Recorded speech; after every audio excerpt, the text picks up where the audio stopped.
Well, last week I've talked about these houses of Acts, and let me just get my right notes here. How many of you ever seen the movie, The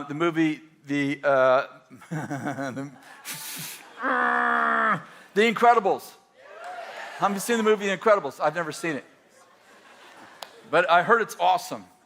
It's a Disney movie about these superheroes, right? That all live in one house, this superhero family, and they want to change the world, and there's an enemy called Syndrome who plots against them.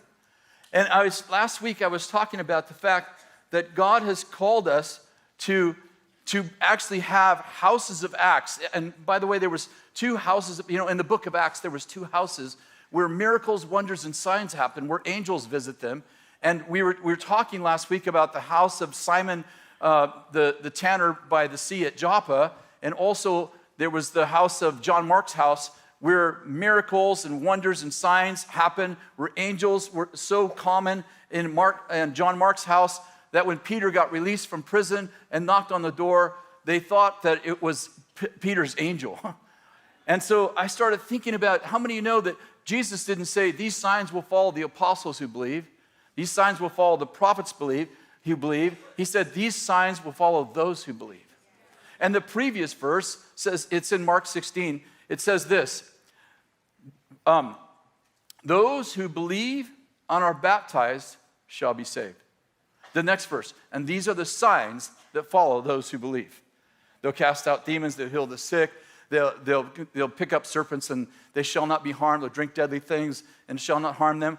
Listen, the previous verse says, he who believes and is baptized shall be saved. These are the signs of those who believe.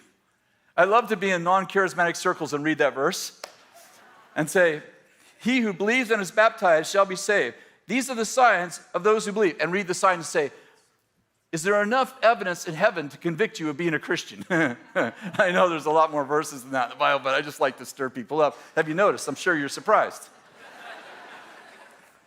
And so I have this vision that we would have, that every neighborhood would have like watchmen on the wall who actually move in miracles and signs and wonders.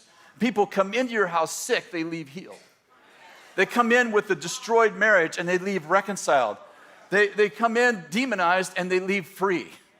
Like what would happen if every house that is represented by Bethel Church was actually a house of Acts? I found this verse in the book of Nehemiah. I love this verse. And it talks about that Nehemiah was rebuilding the walls. And the way that he did it is he assigned families to certain parts of the wall. That's how they got the wall done. And so he would assign the Vallotton family, okay, you repair this part of the wall. The Johnsons, you repair this the wall. The Joneses, the Smiths, you get the idea. Like you were assigned to repair just this part of the wall. And in chapter 3 of Nehemiah, it says that he assigned this particular family to the part of the wall where the house of the mighty men was. You know that David had like 600 mighty men, but he had like 33 famous ones. And it says that one man was as good as 1,000 men. The least of them were as good as 1,000 men.